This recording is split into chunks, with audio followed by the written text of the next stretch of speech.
예레미야 17장 5절로 8절까지 말씀, 주님 주시는 말씀으로 믿고 한 절씩 교독하겠습니다. 여호와께서 이와 같이 말씀하시니라.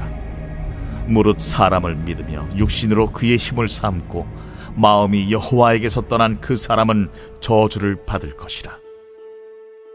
그는 사막의 떨기나무 같아서 좋은 일이 오는 것을 보지 못하고 광야 간조한 곳, 건건한 땅, 사람이 살지 않는 땅에 살리라.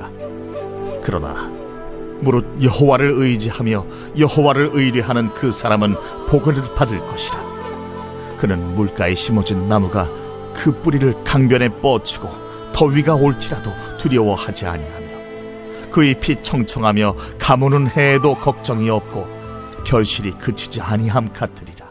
오늘 말씀은 분명합니다. 하나님을 의지하는 자의 운명과 사람을 의지하는 자의 운명이 다르다는 것입니다. 물론 오해는 하지 마십시오. 여기서 말하는 사람은 강한 자를 의미하죠. 자기를 도와줄 힘 있는 자, 돈 있는 자, 권력 있는 자, 이런 자를 의지하는 자의 삶과 하나님을 의지하는 자의 삶이 다르다는 것입니다. 어떻게 다릅니까? 5절, 여호와께서 이와 같이 말씀하시니라. 무릇 사람을 믿으며 육신으로 그의 힘을 삼고 마음이 여호와에게서 떠난 그 사람은 어떻게 된대요? 저주를 받는답니다. 반면 하나님을 의지하는 인생은 어떻게 됩니까? 7절, 그러나 무릇 여호와를 의지하며 여호와를 의뢰하는 그 사람은 복을 받을 것이니라. 그럼 성경의 복과 저주의 개념을 여러분이 분명히 아셔야 됩니다. 성경은요, 돈 많이 버는 것, 세상에서 성공하는 것, 그걸 복이라고 얘기하지 않습니다. 성경은요, 하나님을 가까이 하는 것, 그걸 복이라고 얘기하고요, 하나님으로부터 멀리 떠나는 것, 그것을 저주라고 얘기합니다. 시편 73편 가보시기 바랍니다. 시편 73편 28절. 성경의 복과는 분명합니다. 시편 73장 28절. 시편 73장 28절입니다. 하나님께 가까이 함이 내게 복이라. 아멘. 하나님을 가까이 하는 것이 복입니다. 27절 바로 위에, 그런데 무릇 주를 멀리하는 자는 망한다는 거예요. 이게 성경의 복과 저주의 개념입니다. 여러분, 하나님을 가까이 하시기 바랍니다. 그게 복입니다. 여러분이 하나님으로부터 멀어지면 그게 저주임을 깨달으시기 바랍니다. 사람만이 아니라 교회도 마찬가지입니다. 하나님을 가까이 하는 교회, 하나님을 의지하는 교회가 복이 있는 줄로 믿습니다. 반면 하나님은 점점 작아지고 그 자리를 프로그램이 채우고 돈 있는 사람들을 의지하는 교회가 된다면 그 교회는 저주를 받는 것입니다. 우리 인생이, 그리고 우리 교회가 하나님을 가까이 함으로 복 받기를 원합니다. 본문으로 돌아와서 재밌는 것은 그냥 하나님께서 그냥 5절과 7절을 연달아서 하나님을 의지하는 자와 사람을 의지하는 자의 운명이 이렇게 다르다고만 말씀하셔도 되잖아요. 그런데 하나님이 단지 저주를 받는다라고 끝내지 않으시고 이 이야기를 조금 더 알아듣기 쉽게 비유를 한 가지 들으시죠. 6절, 어떻게 저주를 받는 거냐? 그는 사막의 떨기나무와 같대요. 좋은 일이 오는 것을 보지 못하고 광야, 간조한 곳, 건건한 땅, 사람이 살지 않는 땅에 사는 것과 같대요. 그냥 말로 하시는 것보다 사막에 심긴 떨기나무와 같다니까 더 와닿잖아요. 그렇죠? 하나님을 의지하고 사는 자가 복이 있다고 7절에서 끝내지 않으시고 8절에서 더 설명하시죠. 그 사람은 어떻대요? 그는 물가에 심어진 나무가 그 뿌리를 강변에 뻗치고 더위가 올지라도 두려워하지 아니하며 그 잎이 청청하며 가무는 해에도 걱정이 없고 결실이 그치지 아니함 같으리라. 이 느낌이 또 확 다르잖아요. 저는 이렇게 하나님께서 비유를 사용하시고 우리 예수님도 비유를 즐겨 사용하시는 것이 참 감사해요. 쉽게 설명해 주시는 거잖아요. 그런데 오늘 우리가 느끼는 것보다 이스라엘 사람들이 이 비유를 들을 때 느끼는 강도가 훨씬 강하다는 것 아세요? 왜냐면요, 우리는 대한민국에 사막이 있나요? 우리는 사막에 심기운 나무를 본 적이 없죠. 물가에 심기운 나무는 본 적이 있는데, 근데 이스라엘은요, 이게 확 다가와요. 제가 이스라엘 지도를 위성에서 찍은 것을 구글에서 찾아서 한번 보시기 바랍니다. 이게 이스라엘이라는 나라를 위에서 찍어봤더니 눈에 확 띄게도 초록색, 푸른 부분이 보이죠. 그리고 동시에 이게 노란색으로 표시되는 사막 같은 부분도 보이죠. 이스라엘은 유대 평야지대가 있고, 그러니까는 초록색, 그리고 광야지대로 나눠집니다. 옆에서 보면 이렇습니다. 옆에서 봐도 저쪽은 푸르스름하죠. 그리고 이 사해 옆으로 또 노란색이 보이죠. 이해가 되세요? 특별히 이 말씀을 전하는 예레미야, 여러분 예레미야의 고향이 어딘 줄 아세요? 예레미야 1장 혹시 기억나세요? 1장 1절에 예레미야는 어디 사람이다? 기억 안 나세요? 예레미야 인내 받으셨다 그랬는데 예레미야 1장 1절에 따르면 아나돗 사람입니다.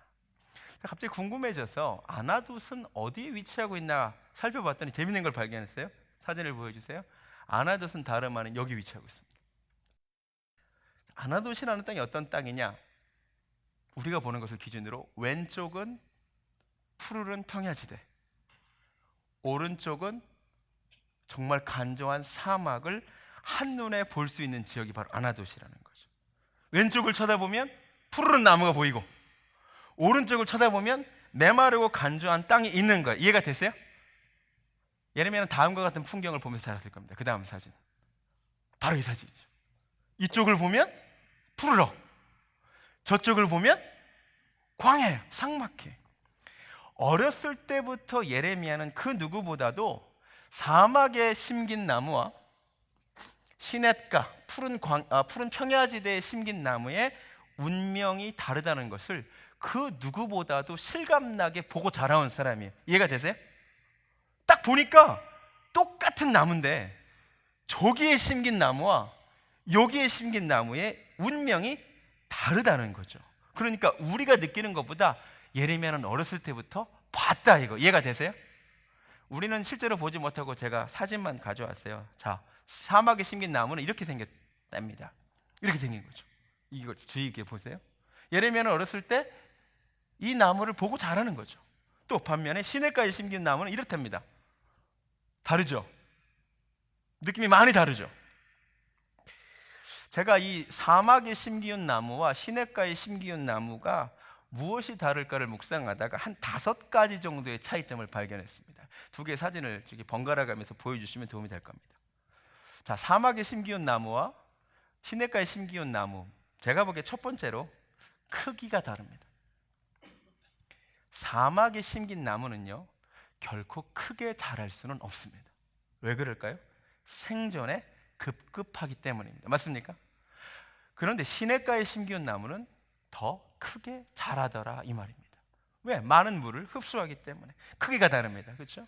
2번째, 색깔도 다른 거 있죠? 색깔이 분명히 다르죠? 사막에 심긴 나무는 좀 어떠죠? 생기가 없죠? 왜? 살아남기 급급하니까. 그런데 시냇가에 심긴 나무는 색깔이 어때요? 확실히 다르죠? 푸르르죠. 오늘 성경 말씀 어떻게 표현하냐면 그 잎이 청청하다라고 표현하고 있습니다. 색깔이 달라요. 때깔이 달라요. 때깔이.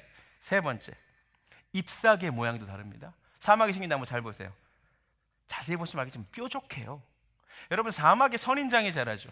사막의 선인장은 굉장히 뾰족합니다. 그 왜 뾰족한 줄 아세요? 수분이 증발되는 그 면적을 최소화해야 되기 때문입니다. 사막에 심긴 나무는 뾰족뾰족해요. 그런데 시냇가에 심긴 나무는 그 잎사귀의 모양이 다르죠. 넓어요. 굉장히 큰 차이입니다. 4번째, 또 하나의 차이가 있는데 사막에 심긴 나무는 가만히 보니까 외롭네요. 혼자 있죠. 그렇죠? 별로 없죠? 반면에 시냇가에는 많은 나무들이 함께 자라고 있어요. 외롭지 않습니다. 또 하나의 차이가 있다면 어떤 것이 있을까요? 사막에 심긴 나무 다시 보여주시면 여기에 새들이 둥지를 딛고 깃들 수 있을까요? 다른 동물들의 보금자리가 될 수 있을까요? 아니요, 그럴 수 없겠죠. 하지만 시냇가에 심긴 나무는 크게 자라고 잎사귀도 넓어서 많은 새들과 다른 존재들이 깃들 수 있는 그런 나무로 자라나는 거겠죠. 또 하나 6번째 차이가 있다면 이 사막에 심기운 나무에서 많은 열매를 기대할 수 있을까요? 생존이 급급하다 그랬죠. 반면에 시냇가에 심긴 나무는 많은 열매를 기대할 수 있습니다. 그게 성경이 얘기하는 겁니다. 8절에 가무는 해에도 걱정이 없고 결실이 그치지 않는데. 6가지 차이를 아시겠어요? 잘 보세요. 똑같은 나무가 똑같은데 어디에 심기느냐에 따라서 그의 운명은 완전히 달라진다는 사실을 아세요? 이해가 되세요? 나무가 잘나고 잘나지 못하고가 중요한 게 아니라 그 나무가 어디에 심기느냐가 그들의 운명을 결정한다는 것을 여러분이 아셔야 됩니다. 물론 어떤 나무가 조금 더 잘난 나무가 있을 수 있을 거예요. 어떤 나무는 조금 못난 나무가 있을 거예요. 그런데 아무리 잘난 나무라 할지라도 사막에 심기면, 건조한 땅에 심기면, 간간한 땅에 심기면 그의 운명은 저럴 수밖에 없죠. 조금 나무가 못났을 수 있죠. 못생길 수도 있고 조금 안 좋을 수 있어, 질이. 그러나 그 나무가 시냇가에 심기기만 하면 그의 운명이 바뀌는데 거목이 되고 부드러운 나무가 되고 많은 것들이 깃들이고 열매 맺을 수 있다는 거죠. 그래서 나무는 교만하면 안 되겠죠. 왜? 나의 운명을 결정하는 것이 내가 가지고 있는 자질이 아니라 내가 어떤 환경에 심기느냐이기 때문입니다. 이해가 되세요? 왜 이것이 중요합니까? 이 원리가 나무에게만 적용되지 않는다는 것입니다. 나무만이 아니라 사람도 똑같다는 거죠. 신앙인도 똑같습니다. 내가 어느 곳에 심겨 있느냐에 따라서 나의 인생의 운명이 달라집니다.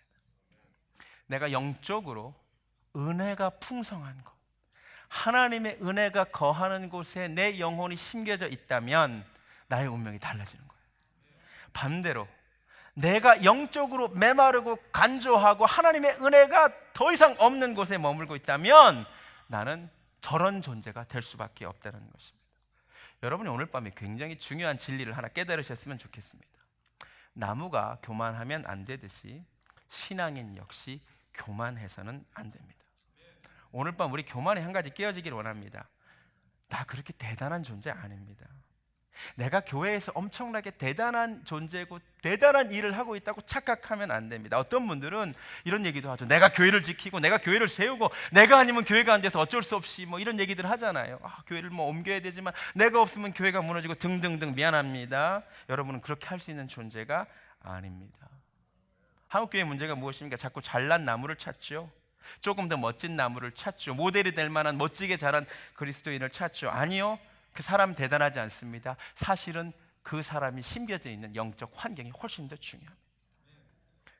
아무리 잘난 나무라도 환경이 메마르면 지가 무슨 수로 크게 자라겠습니까? 좀 못났다 할지라도 좋은 환경에, 영적인 환경에 거하기만 하면 크게 자랄 수 있다는 겁니다. 할렐루야. 이런 말 하지 마세요. 저야 어느 교회 가도 신앙생활 잘하지요. 저는 걱정 없지만 우리 남편이 문제라고 교만입니다. 우리는 그런 존재가 아닙니다. 누가 되었든 내가 어떤 환경에 심기냐에 따라서 나의 운명은 달라집니다. 오늘 말씀을 통해 우리에게 겸손의 은혜가 임하기를 원합니다. 극단적인 예를 들어볼까요? 여러분 중에 아무리 영성이 좋고 잘 성품이 있어도 여러분 북한 땅에서 신앙생활 한다고 생각해 보십시오. 그 메마르고 간조한 땅에서 여러분이 살아야 한다고 생각해 보십시오. 여러분의 신앙이 어떻게 자라겠습니까? 이해가 되세요? 우리는 인정해야 됩니다. 그러니까 앞으로 우리 이렇게 말을 바꿔야 돼요. 하나님이 나를 사랑하셔서 내가 무슨 은혜를 받았는지, 하나님이 나를 좋은 영적 환경에 거하게 하셔서 내가 주님의 은혜로 그래도 이만큼 자랐다. 내가 혹시 성숙한 신앙인이라고 남들이 인정해주고 말해주고는 겸손하고 감사해야 되는 이유는 내가 잘나서가 아니라 내가 너무나 감사하게 하나님이 나를 이만큼 자라도록 영적인 환경을 허락해 주셨다는 얘기입니다. 할렐루야. 뒤집어서 반면에 신앙인이라고 하는데 너무 미숙한 인격의 소유자들을 또 우리가 만나잖아요. 우리 교회에서도 만나잖아요. 그러면 또 뾰족뾰족한 사람들 만나잖아요. 너무 비판할 게 없는 게 그분이 그동안 심겨오고 자라온 환경이 영적으로 메마른 곳이었나 보다. 그래서 저렇게 사람이 뾰족했구나. 할렐루야. 그래서 이제 우리 교회로 옮겨주셔서 감사하다. 이렇게 말씀하시기 바랍니다. 제 얘기해서 죄송한데 이번 주에 신방하다가 어떤 분이 제가 나이에 비해서 성숙한 것 같다고 말씀을 해주셨어요. 젊은 나이에 영적으로 성숙한 것 같다고. 물론 저의 그 음식 먹는 걸 보면 좀 너무 초딩 입맛이라는 평가도 있지만 영적으로 나이에 비해 성숙한 것 같다. 제가 그 말을 듣고 교만하면 전 바본 거죠. 그 말은 무슨 말이냐면 제가 하나님 은혜로 어려서부터 시냇가에 심겨서 자랐다는 의미예요. 내가 영적인 환경이 은혜가 풍성한 곳에서 심겨졌다는 그 이상도 그 이하도 아니에요. 돌아보니까 저는 정말 시냇가에 심겨서 자란 거죠. 태어나 보니 할아버지가 목사님이죠. 우리 할아버지가 부흥사셨습니다. 태어나 보니 아버지가 목사님이셨죠. 태어나 보니 아침 저녁으로 가정 예배를 드리는 무지막지한 집안에 태어났습니다. 아침에 일어나서 성경을 읽어야 밥을 주는 정말 이상한 집안에서 태어났습니다. 밤에 성경을 읽어야 잠을 자는 그런 집안에서 태어났습니다. 학교 가기 전에 기도를 받아야 학교를 가는, 그게 축복이었다는 거죠. 영적인 환경이, 그래서 내가 그래도 이만큼 나이에 비해서 자랐다는 평가를 받는 거죠. 여기서 한 걸음 더 나가야죠. 그렇다면 우리 아이들이, 앞으로 자라나야 될 환경이 영적으로 풍성한 집안이 되어야 된다는 거죠. 여러분, 혹시 태어나 보니 불신자 가정에 태어나셨습니까? 영적으로 메마른 환경에서 태어나셨습니까? 어떻게 하겠습니까? 어쩔 수 없고요. 여러분 책임 아니에요. 그런데 이제는 여러분의 책임이 하나 있어요. 여러분의 가정을 영적으로 메마른 환경을 만드는 것은, 그래서 여러분의 자녀들이 그런 환경에 자라게 하는 것은 여러분 책임입니다. 제 말이 이해가 되세요? 내가 태어나 보니 나는 영적으로 풍성한 환경에서 자라지 못한 건 어떻게 하겠냐고요. 그러나 이제부터 여러분은 여러분의 집안 환경을 영적인 은혜가 풍성한 가정으로 만들 책임이 있다는 거예요. 언제까지 조상 탓할 거예요? 이제부터는 내 자녀들이 조상 탓 안 하게 만들어야 될 거 아니에요. 내 아이들이 고백하기를 그래도 어려서부터 부모의 그 기도가 있었고 믿음이 있었다고 고백하면서 자라게 해야 될 거 아니에요. 할렐루야.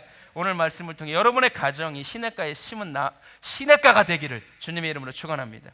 그래서 여러분의 자녀들이 시냇가에 심은 나무가 되기를 주님의 이름으로 축원합니다. 교회를 왜 기도해야 되죠? 다른 이유가 없어요. 여러분을 위해서입니다.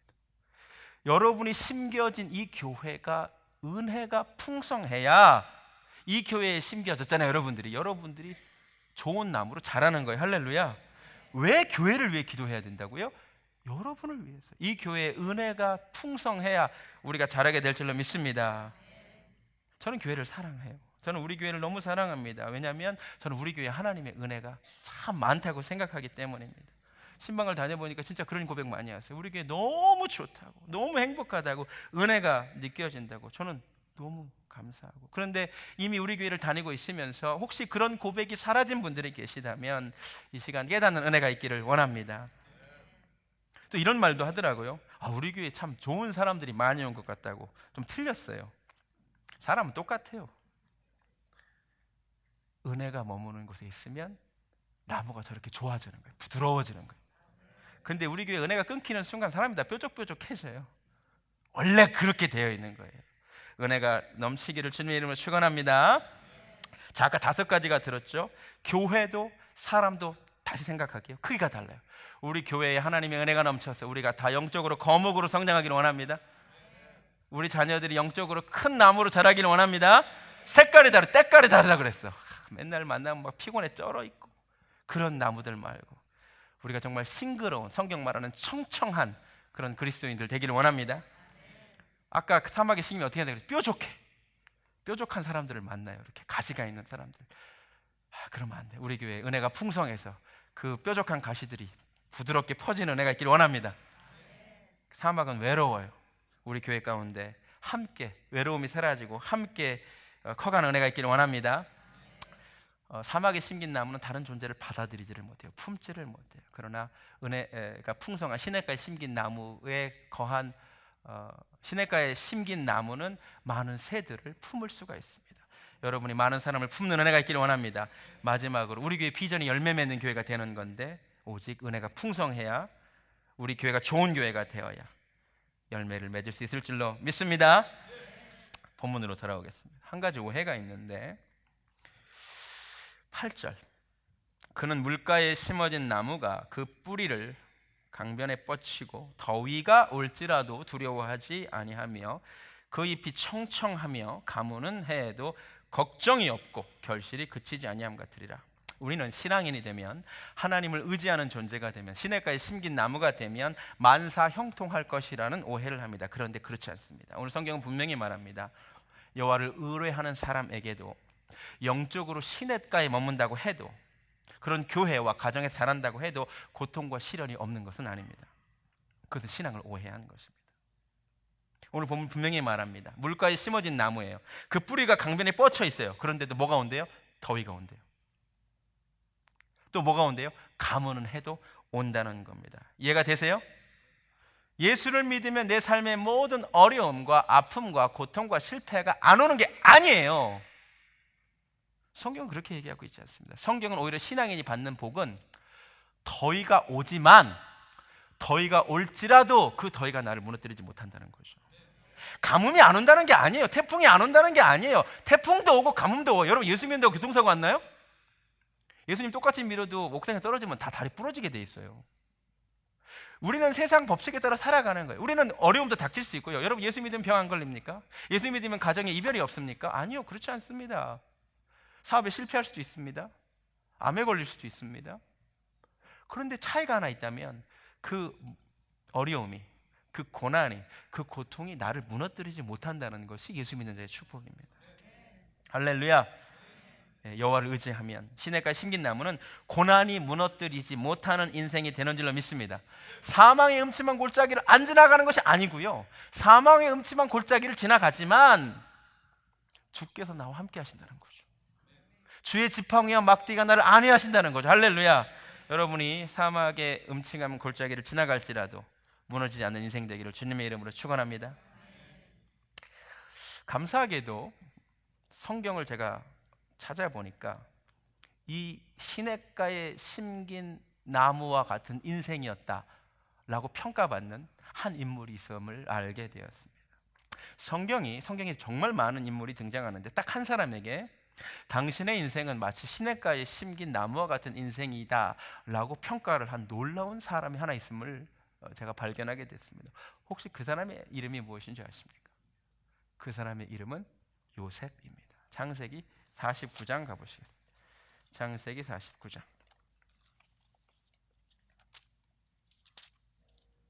창세기 49장 22절에 아버지 야곱이 성령의 감동함을 받아 12 아들들의 인생과 운명에 대하여 예언을 하는 가운데 요셉에 대해서는 다음과 같은 놀라운 고백을 합니다. 요셉은 무성한 가지, 곧 샘 곁에 무성한 가지라. 그 가지가 담을 넘었도다. 할렐루야. 요셉을 어떻게 묘사해요? 그는 가지인데, 나무인데 어디에 있대요? 샘 곁에 있는 나뭇가지라는 거죠. 영어로 한번 보여주실래요? Joseph is a fruitful vine near a spring. 이렇게 얘기하고 있습니다. 샘 곁에 있는 가지, 나뭇가지 같은 인생이 누구래요? 요셉이라는 거죠. 정말 요셉의 인생이 봐보세요. 고난이 안 온 것이 아니에요. 가뭄도 오고 태풍도 오고 고난도 왔어요. 그런데 그의 인생의 특징이 뭐냐? 고난 가운데 무너지지 않는 인생이었다는 거죠. 그 얼마나 많은 고난을 통과했습니까? 형들에 의해서 팔렸죠. 억울하게 감옥에 갇혔죠. 망각했죠. 자기가 은혜를 베풀고 꿈을 해석해 준 사람이 술 맡은 거 하는 자기 자기를 2년이나 망각한 그 버려짐의 고통 가운데 있었죠. 그는 사망의 음침한 골짜기를 많이 통과한 사람이었습니다. 그런데 요셉은 그 많은 고난과 절망에 무너지지 않은 인생이었습니다. 할렐루야. 왜? 그는 시냇가에 심긴 나무와도 같은 존재였기 때문입니다. 영어로 fruitful vine, 그는 열매 맺는 인생이었습니다. 요셉에 대한 평가가 한 가지가 더 있는데 이게 너무 은혜가 됐습니다. Whose branches climb over a wall. 그의 가지가 담장을 넘었다는 거죠. 사진을 보여주시겠습니까? 제가 사진 하나 준비해왔는데 이런 거죠. 담을 넘어간 거죠. 저는 이 말씀을 묵상하면서 참 은혜가 됐어요. 담을 넘었다. 담이 무엇입니까? 장벽이죠. 나를 가로막고 있는 거죠. 내가 넘어갈 수 없는 한계죠. 그런데 시냇가에 심기운 나무와 같은 요셉이 받은 축복이 뭐냐? 나를 가로막고 있는 그 담을, 그 한계를, 그 절망스러운 장벽을 주의 은혜로 넘어가는 존재가 되었다는 거죠. 할렐루야. 여러분, 우리는 성경을 읽다 보면 하도 하나님이 하지 말라 하니까 좀 서운하죠.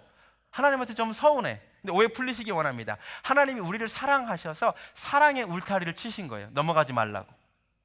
왜? 우리는 양이거든. 양이 울타리 밖의 세계를 동경합니다. 넘어가고 싶어 합니다. 그런데 양이 울타리를 넘어가는 순간 뭐가 기다리고 있죠? 늑대가 기다리고 있습니다. 그래서 우리를 사랑해서 울타리를 쳐서 울타리 넘어가지 말라는 거예요. 할렐루야. 하나님이 넘어가지 말라고 하는 울타리는 넘어가지 마시기 바랍니다. 그런데 어떤 복이 있느냐? 그럼 맨날 성경 읽다가 하나님 왜 맨날 못하게, 그게 아니에요. 실제로 하나님이 쳐놓으신 울타리를 안 넘어가고 하나님의 그 은혜 가운데 머무는 자에게 어떤 복이 있냐면 인간이 쳐놓은 담을 넘어가는 복이 있어요. 이 비밀이에요. 하나님이 넘어가지 말라는 것을 안 넘어가는 자에게, 말씀을 넘어가지 않고 순종하는 자에게 사람들이 쳐놓은 여러 제약들, 장벽들, 담을 넘어가는 은혜가 있기를 원합니다. 요셉 담 넘은 사람입니다. 이스라엘인이라는 민족적 담을 넘어 애굽 나라의 총리된 사람입니다. 노예였던 신분의 담을 넘어 총리가 된 사람입니다. 개인적으로 인격적인 성격적인 결함이 있었던 사람입니다. 요셉이 결함이 있어요.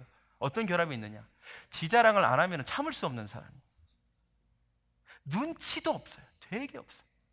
아버지가 자기를 편애해서 12형제 중에 나만 채색 옷을 입혀주면, 애가 EQ가 조금만 있으면 그 옷을 자주 입으면 돼요, 안 돼요? 얘는 맨날 그 옷만 입습니다. 성경을 보면 팔리는 날까지 그 옷 입고 있습니다. 그 옷만 입었다는 얘기예요. 눈치가 조금 더. 성경을 보면 형들이 요셉에 대하여 평안히 말을 안 했답니다. 이게 히브리어로 샬롬이라는 말을 안 했다는 말입니다. 좀 더 정확히 뭐냐면 히브리어의 인사말이 샬롬입니다. 만나면 샬롬 이러는데 형들이 편안하게 얘기 안 했다고 샬롬이라고 안 했다는 말은 보고도 인사도 안 했다는 말입니다. 보기가 싫어가지고. 제 요셉 본다, 제 잘난 척할 것 같으니까 피해갔다는 얘기입니다. 그런데 얘가 눈치가 얼마나 없냐. 어느 날 꿈을 꿨습니다. 세상에 꿈을 꿨다. 해와 달과 11별인가? 자기는 절을 하죠. 이게 먼저인가요? 곡식단이 먼저인가요? 11개의 곡식단이 자기에게 절을 하는 겁니다. 애가 조금만 눈치가 있으면, 형들이 평소에 자기를 어떤 시각으로 바라봤는지 조금만 눈치가 있으면 이런 얘기 쉽게 해요, 안 해요? 얘는 합니다. 형님들, 내 꿈 좀 한번 들어보라고. 형들의 표정이 바뀌는 걸 관찰을 못하는 EQ가 매우 낮은 친구입니다. 성격적 결함이 있는 친구입니다. 좀만 애가 눈치가 있으면 이런 꿈 얘기 또 하면 안 되겠다. 다음날 또 꿈을 꿨는데 해와 달과 11별이 누가 봐도 아빠, 엄마, 11형제들이죠. 자기는 저라는 꿈을 꿨습니다. 좀만 지혜가 있으면 간직할 것을. 얘는 성격적으로 결함이 있습니다. 자랑하지 않고 참을 수 없는, 자랑하지 않으면 참을 수 없는. 또 불러 모읍니다. 내 말 좀 들어보라고. 이게 세상에 무슨 꿈이겠냐. 해와 달과 11별이 내게 저라는 꿈을 꿨다고. 10살짜리한테 물어봐요. 그게 무슨 꿈인가? 다 알아먹지. 그런데 이렇게 성격적 결함이 있는, 인격적인 결함이 있는 친구가 그 담을 뛰어넘어, 처음에는 형제들에게도 인정받지 못했던 친구가 그 담을 뛰어넘어 많은 사람에게 인정받는 존재가 됩니다. 이 은혜가 여러분에게 있기를 원합니다. 담을 넘어가는 은혜가 있기를 원합니다. 지경이 넓어지는 은혜가 있기를 원합니다. 개인적인 한계를 넘어가시기 바랍니다. 경제적인 장벽이 있습니까? 그 담을 넘어가시는 인생 되시기 바랍니다. 학벌의 장벽이 있습니까? 학별의 담이 있습니까? 그 담을 넘어가는 은혜가 있기를 바랍니다. 질병의 담이 있습니까? 그 담을 넘어가는 은혜가 있기를 바랍니다. 인격적인 결함이 있으십니까? 그 담을 넘어가시는 은혜가 있기를 바랍니다. 우리 교회가 담을 넘어가는 교회가 되기를 원합니다. 우리 교회는 한인교회라고 하는, 이민교회라고 하는 담을, 장벽을, 한계를 가지고 있습니다. 저는 우리 교회가 한인교회라는 담을 넘어가는 교회가 되기를 원합니다. 다른 민족에게도 은혜와 사랑을 끼치는 교회가 되기 원합니다. 아틀란타라는 지역에 담이 있습니다. 저는 우리 교회가 아틀란타라는 담을 넘어가는 교회가 되기 원합니다. 이 담을 갖추지 않고 아틀란타를 넘어 미주에, 한국에, 세계에 좋은 영향력을 끼치는 교회 되기를 원합니다. 지금 삼각교회로서 공간적인 담도 있습니다. 하나님 우리 교회 담을 넘어가게 하시기를 원합니다. 하나님 우리 교회도 넓혀주실 줄로 믿습니다. 담을 넘은 교회, 가슴이 벅차지 않습니다. 그런 일이 우리 교회, 여러분의 인생에 펼쳐지기를 원합니다. 이 비유는, 시냇가에 심긴 비유는 예수님에 의해서 요한복음 15장에서 포도나무와 가지의 비유로 바뀝니다. 같은 얘기입니다. 물가에 심기운 나무, 포도나무에 붙어있는 가지. 요한복음 15장으로 가보시겠습니다. 예수님이 다시 한번 요한복음 버전으로 하나님께 붙어 있어야 함을 이렇게 말씀하셨습니다. 요한복음 15장 4절. 내 안에 거하라. 나도 너희 안에 거하리라. 가지가 포도나무에 붙어 있지 아니하면 스스로 열매를 맺을 수 없음같이 너희도 내 안에 있지 아니하면 그러하리라. 나는 포도나무요 너희는 가지라. 그가 내 안에, 내가 그 안에 거하면 사람이 열매를 많이 맺나니. 그 다음 잘 들으세요. 나를 떠나서는 너희가 아무것도 할 수 없음이라. 아멘. 예수님께 붙어 있지 않으면 우리는 아무것도 할 수 없는 존재입니다. 그러나 예수님께 붙어 있으면 많은 열매를 맺을 수 있는 존재인 줄로 믿습니다. 예수님 우리 삶의 생명의 원천이며 공급처임을 믿으시기 바랍니다. 주님 은혜 가운데 거하시기 바랍니다. 시냇가에 심기운 나무 되시기 바랍니다. 포도나무에 붙어있는 가지 되시기 바랍니다. 주님이 오늘 말씀하십니다. 나의 안에 좀 거하라고. 나를 떠나서 너희가 아무것도 할 수 없다고 깨달으라고 말씀하십니다. 이 밤에 다시 한번 교만을 내려놓고 겸손히 주의 은혜를 구하며 나아가기를 원합니다. 찬양하겠습니다. 나의 안에 거하라. 나는 내 하나님이니. 하나님이 말씀하십니다. 내 안에 거하라고.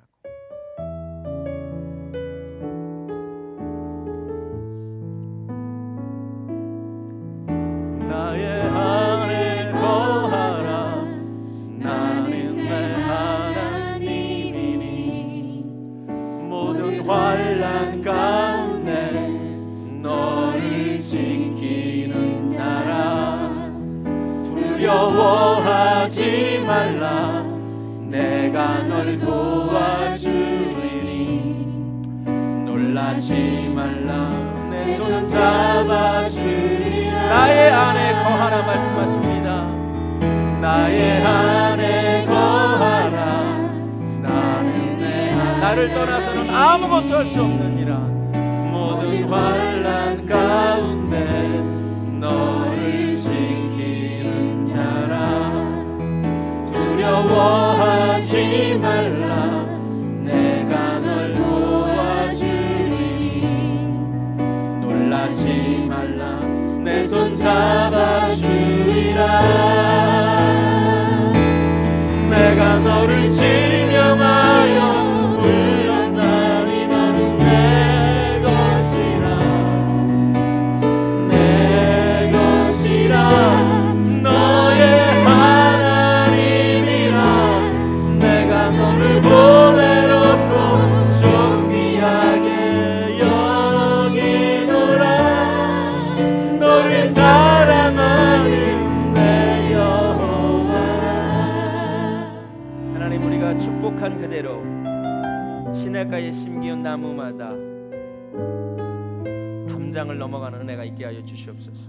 나를 둘러싼 그 제약들, 그 장벽들, 경제적인 담, 학벌의 담, 연소함의 담, 민족적 담, 개인적, 성격적, 인격적 결함이 있는 그 담, 나는 넘어갈 수 없는 그 담을 주의 은혜로 넘어가게 하여 주시옵소서.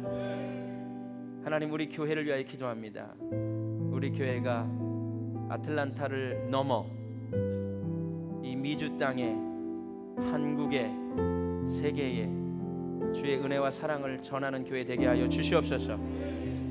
한인교회의 장벽을 넘어 다른 민족에게도 다른 언어권에게도 주의 놀라우신 은혜를 전하는 교회 되게 하여 주시옵소서. 우리 계속한 모든 영혼들이 요셉이 누렸던 담장을 넘어가는 그 복 누리게 하여 주시옵소서. 이제는 정말 놀라우신 내 안에 거하라고 말씀하시는 우리 구주 예수 그리스도의 은혜와 우리를 그토록 축복하시는 하나님 아버지의 놀라우신 사랑과 성령님의 역사하심, 오늘 말씀을 붙들고 시냇가에 심기운 나무 되어 담장을 넘어가는 은혜를 누리기를 소원하는 사랑하는 베들교회 성도님들 머리 위에 지금부터 영원까지 함께 하시기를 간절히 축원하옵나이다. 아멘.